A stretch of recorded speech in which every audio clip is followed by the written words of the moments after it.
They say big moments don't always announce themselves, but this one did. It was wrapped in white tablecloths, crystal vases, and a playlist full of 70s soft rock. My parents were throwing themselves a retirement gala.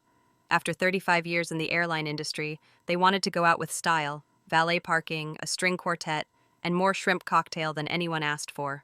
I stood near the entrance of the ballroom at the West Palm Harbor Club, scanning the hotel driveway for the sixth time in 15 minutes. The Florida air clung to my skin like warm cling wrap. Derek, my husband, stood beside me holding a tiny plate of half-melted brie and trying to keep our youngest from crawling under the dessert table. Our other two kids were off somewhere chasing the catering staff with toothpick swords. But me, I wasn't really present. I was watching for a silver Hyundai from the airport.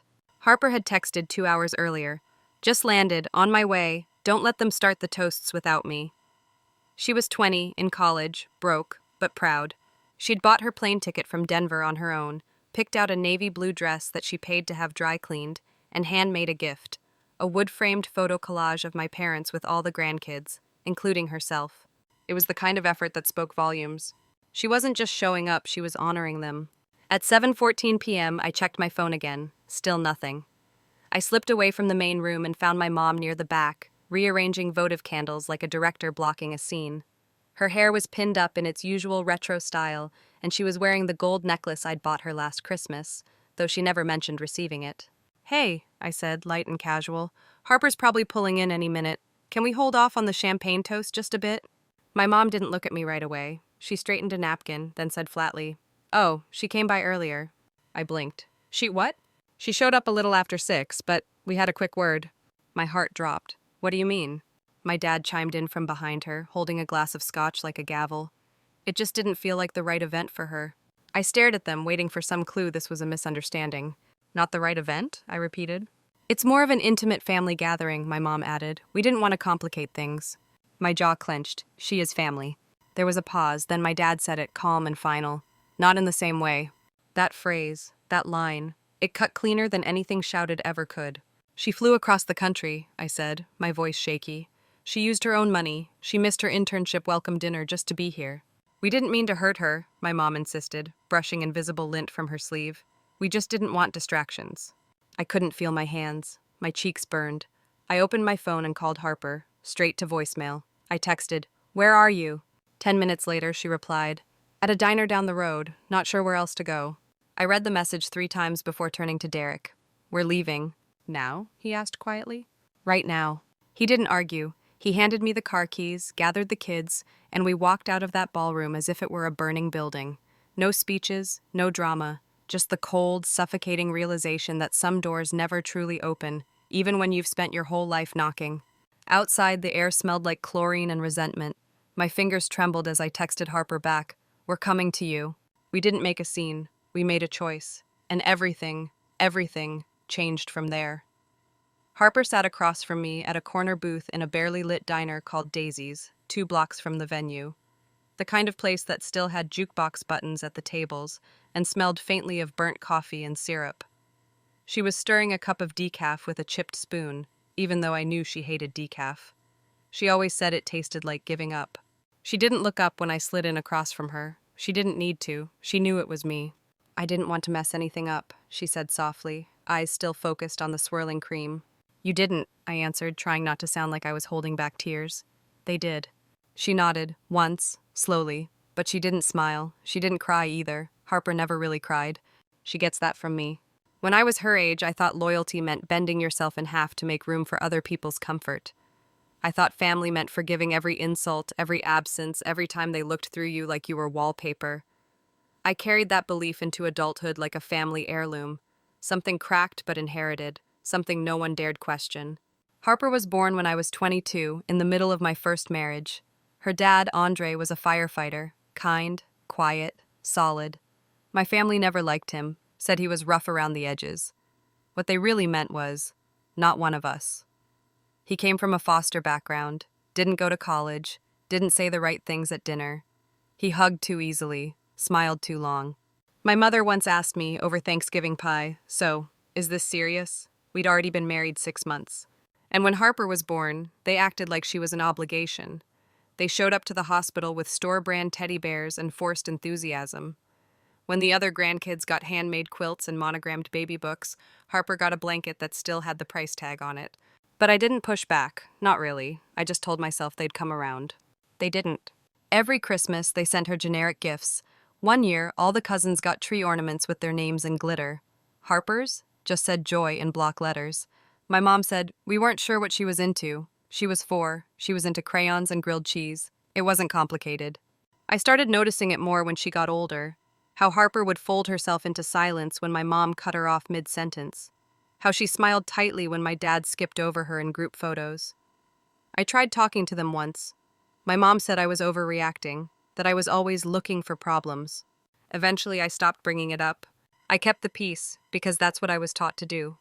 Because I didn't want to rock the boat, even as it sank around us. But Harper, she didn't carry those lessons. She didn't have decades of conditioning blurring the lines. She noticed. She remembered. And worst of all, she still hoped. When she got the invitation to the gala, her face lit up. They put my name on it, she said, like that alone was proof things were changing. I watched her circle the date on her dorm wall calendar and carefully set aside money from her campus job. I should have known better. I should have warned her. But I didn't want to take her hope from her. I thought maybe, just maybe, it'd be different this time. I kept telling myself not to expect anything, Harper said now, voice low. But I still packed the frame. I still bought the dress. Her lips twitched. I even practiced what I'd say in case they introduced me to people. I reached across the table and took her hand. You don't have to earn space in a family that's yours by right. She looked at me, really looked, and said, I know that now. Outside, a warm wind pushed against the diner windows. Inside, we sat in the glow of half-working neon lights. Me and my daughter, trying to unlearn the legacy of being tolerated instead of loved. That night, I didn't tuck her into bed. She wasn't a child anymore.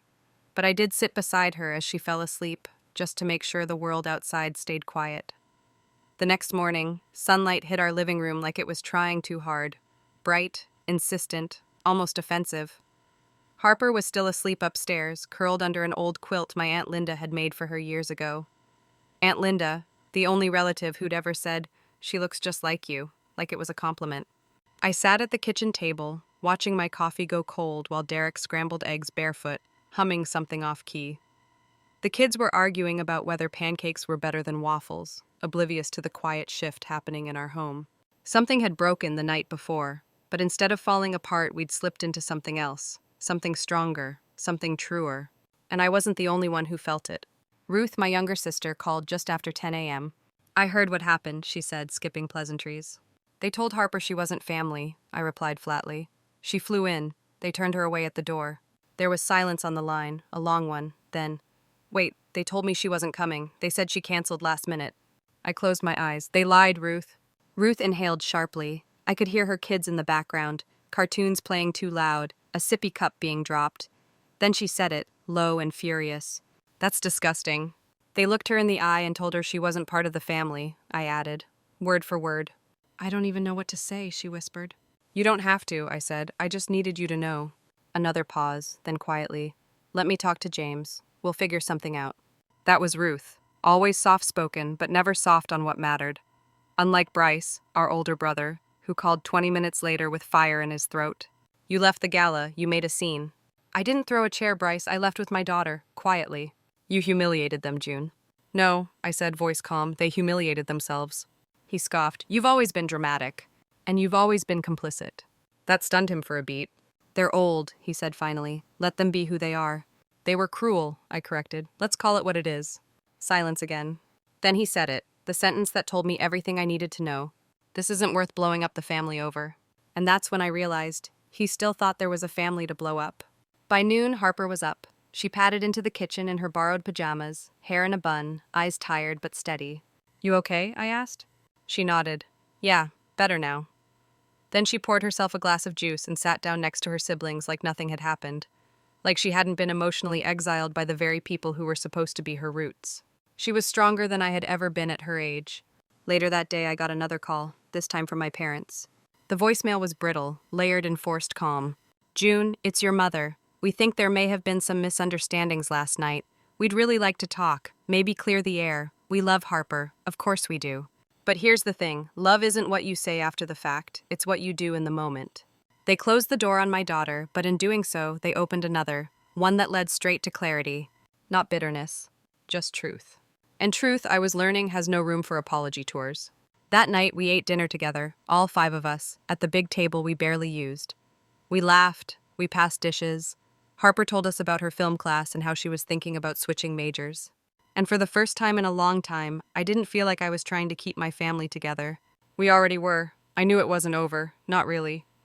The silence after a rupture like that is never peaceful. It's just the space where the backlash builds. The first real crack came in the form of an email. Subject line, repayment reminder, West Palm Gala coordination. I didn't open it right away. I didn't have to. I already knew what it said. We were each supposed to cover a third of the costs, me, Ruth, and Bryce. That had been the agreement. Total budget, $36,000. My share, $12,000. But that agreement had been made under the assumption we were throwing a party for our parents, not for a couple who'd shut out my daughter. The second crack came at 7:42 a.m. the next morning. I hadn't even poured my coffee when Bryce called. He never called. He texted. He emailed.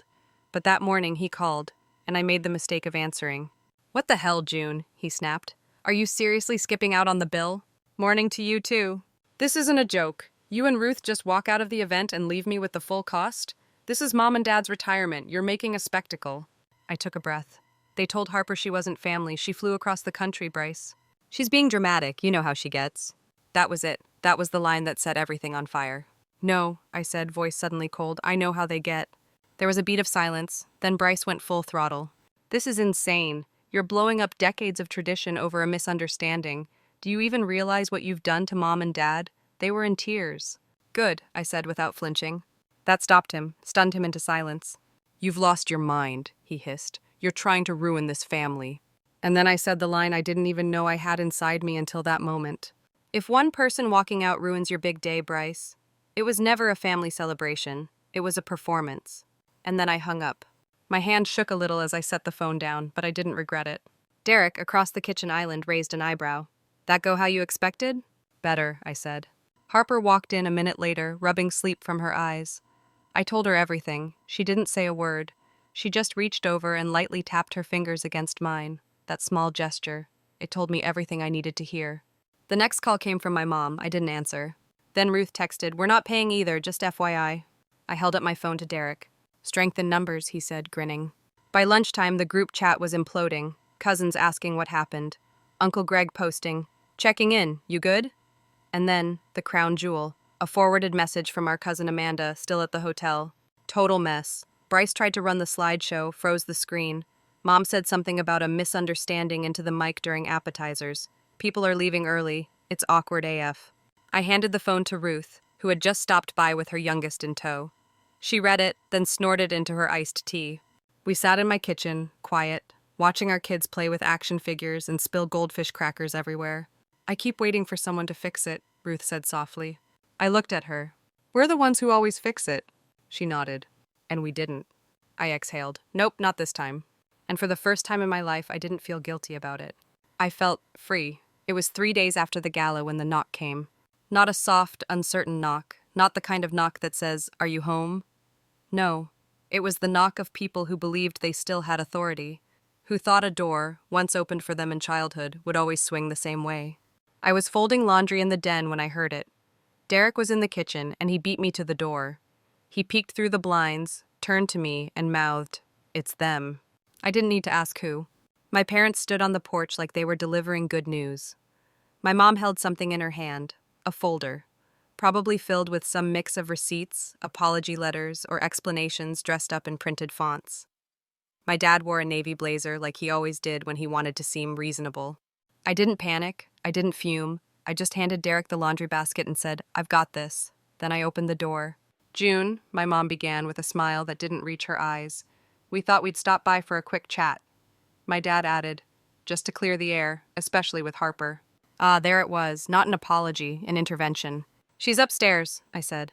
"I can call her down, but only if she wants to talk." They nodded too quickly. Of course, no pressure.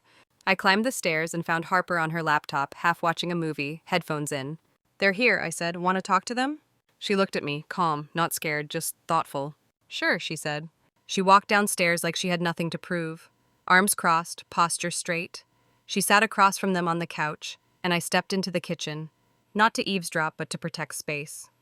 I stood close enough to listen, not for the words, for the tone. My mother started first, sweet and soft, always soft.